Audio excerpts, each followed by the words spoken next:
Buka Quran surat 7 ayat 205. Quran surat 7 ayat 205. Doa itu disebut zikir di ayat itu. Jadi kalau ibu sedang berdoa, itu sedang berzikir. Wadhkur rabbaka fi nafsika tadarruan wa khifatan wa dunal jahri minal qaul. Ada ayatnya? Oke. Pakai Rabb lagi kan? Wadhkur rabbaka. Kalau engkau punya masalah, kata Allah, sekecil apapun, di rumah tangga kah, di kantor kah, kehidupan sosial kah, kata Allah, ayat sebut, minta kepada Allah, berdoa. Doa disebut dengan zikir. Zikir itu semua kegiatan yang membuat kita ingat Allah. Zikir. Baca Quran, zikir. Dalilnya Quran surah ke-15 ayat 9. Inna nahnu nazzalna dzikra. Kami turunkan Al-Quran sebagai zikir. Menghafal Quran, zikir. Quran surah 54 ayat 17, ayat 22, ayat 32, ayat 40. Walaqad yassarnal Qur'ana lidzikri. Kami akan mudahkan Al-Quran untuk diingat, dihafalkan. Zikir, sebagai zikir kepada Allah. Ibu selepas sholat baca subhanallah, alhamdulillah, Allahu akbar, zikir. Quran surah keempat ayat 103. Fa'idha qadaitumus salata fadhkurullah. Maka jika anda telah tuntas mengerjakan sholat, segera berzikir kepada Allah. Sholat sendiri zikir. Quran surah ke-20 ayat ke-14.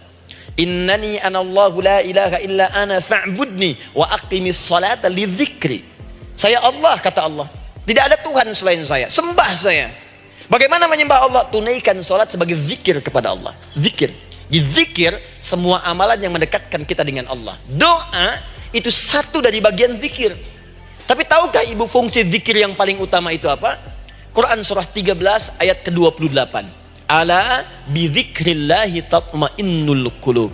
Yakinkan pada dirimu, kalau zikirmu benar kepada Allah, maka dia akan berdampak kepada hati menjadi lebih tenang. Di zikir itu manfaat pertamanya membuat hati tenang, Bu. Tadi saya contohkan. Baca Al-Quran zikir kan? Jadi kalau ibu sedang tidak tenang, sedang gelisah, ada masalah, daripada mengeluh sana sini, wudu, Bu, wudu. Ambil mushaf, baca. Saat baca itu mungkin solusi belum datang, tapi hati itu lebih tenang. Kaitan dengan bahasan kita, doa, minta. Doa. Jadi kalau orang punya masalah itu, kalau berdoa, walaupun solusinya belum datang, walaupun kemudian jawabannya belum tiba, minimal hati ibu itu tenang. Ini dia. Kan surah 13 ayat 28. Rumus ini pakai, gunakan dalam hidup. Karena yang tahu kehidupan kita itu Allah yang menciptakan kita. Yang tahu pesawat, yang bikin pesawat. Yang tahu handphone, yang bikin handphone. Yang tahu mikrofon, yang bikin mic-nya. Yang tahu kita, yang menciptakan kita. Ikutilah petunjuk Allah yang menciptakan kita, maka akan langsung terasa manfaatnya. Ibu tidak percaya, silahkan lakukan. Rasakan bedanya, bedakan rasanya, dan pasti akan terasa bedanya. Akan lain. Tuh.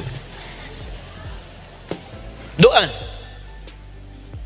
Tapi ingat, yang paling penting kata Allah, doa itu bukan sekedar penting permohonannya, tapi menunjukkan status kita sebagai hamba di hadapan Allah Subhanahu wa taala. Jadi kalau ada orang selama hidup tidak pernah berdoa, artinya dia mengingkari status dia sebagai hamba di hadapan Allah Subhanahu wa taala. Mau menyejajarkan diri dengan Tuhan.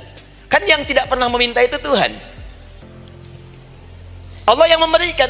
Kalau manusia beda, pasti minta.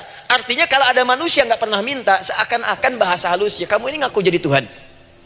Saya tempatkan kau di neraka jahanam yang paling bawah. Jahanam itu, Bu, belum masuk saja sudah terasa. Terasa. Buka ibu Quran surah misalnya ke-40 Ghafir tuh. Ya, ayat 45 sampai dengan 47-nya. Sebelumnya lagi, lihat Quran surah ke-8 ayat ke-50. Itu penghuni neraka, Bu, yang bukan jahanam, saja. Penghuni neraka itu kalau mau meninggal itu dipukulin dulu malaikat. Depan belakangnya. Ayo, kamu keluar. Lama amat keluarnya rohnya katanya. Takut karena nggak punya bekal. Kan maaf ya, kaidah mengatakan orang nggak punya bekal itu takut pulang, apalagi orang merasa salah. Anak ibu berbuat kesalahan, mau pulang takut kan? Takut. Jadi kalau ada anak takut pulang, salah dia. Salah. Kemana anak nggak pulang-pulang? Pasti ada yang salah karena nggak berani pulang. Jangankan salah, nggak punya bekal saja, malu pulang. Lihat ibu waktu Ramadan usai, mau mudik, Idul Fitri. Kan pada mudik kan? Kenapa mau mudik dan senang mudik? Karena punya bekal, Bu. Dikumpul-kumpulkan tuh selama 11 bulan. Untuk 1 bulan saja. Itu pun paling berapa hari. Kumpulin.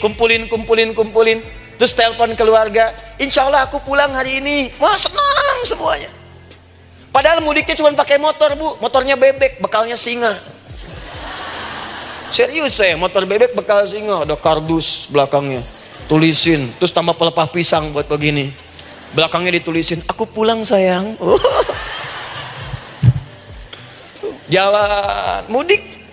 Terus yang di rumah kan senang nerimanya. Kenapa? Karena ada yang pulang dan bawa bekal. Saya pernah tanya pada seseorang, kenapa anda nggak mudik? Nggak ada bekal Ustaz, nggak ada bekal, malu pulang. Kebayang nggak saat pulang menghadap Allah nggak punya bekal? Malu pulang, apalagi punya banyak salah, jadi nggak mau keluar rohnya. Malaikatnya geram, dipukulin sama malaikat, pukul depannya, pukul depan. Kamu ini cepat keluar. Keluar. Malu pulang. Tapi kalau punya bekal enak, dan yang nyambut langsung malaikat.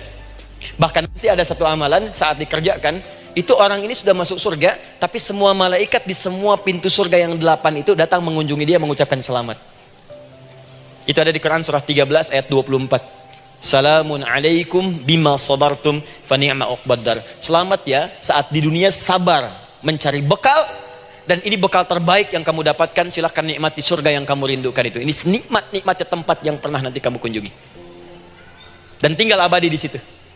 Yang nyambut malaikat. Bayangkan semua malaikat, Bu. Semua malaikat dari pintu surga datang nyambut dia.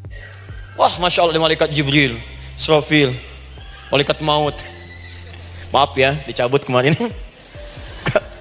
Biasa, selamat. Dunia aja kalau ada yang nyambut senang kan? Rumah dicet, datang, sambut depan rumah, semua hidangan ada. Oh, Masya Allah. Bahkan yang tidak ada jadi ada. Luarnya kongguan, dalamnya rangginang gitu kan. Wah, muncul semua. Paham ya? Ah, jadi ini bagian pertama. Jadi kita katakan kenapa manusia mesti berdoa? Jawabannya karena manusia itu hamba. Dan doa itu adalah fitrah, bagian dari kehidupan. Kenapa manusia mesti berdoa? Karena ada komitmen dari Allah. Setiap dia mendapatkan sebuah persoalan, maka Allah akan jawab dan berikan jawaban dari semua persoalannya. Jalan mendapatkan jawaban itu adalah doa. Kenapa manusia mesti berdoa? Karena dia butuh dengan Allah. Dan puncaknya, kenapa dia mesti berdoa? Karena Allah ingin membahagiakan kehidupan dunianya sebelum sampai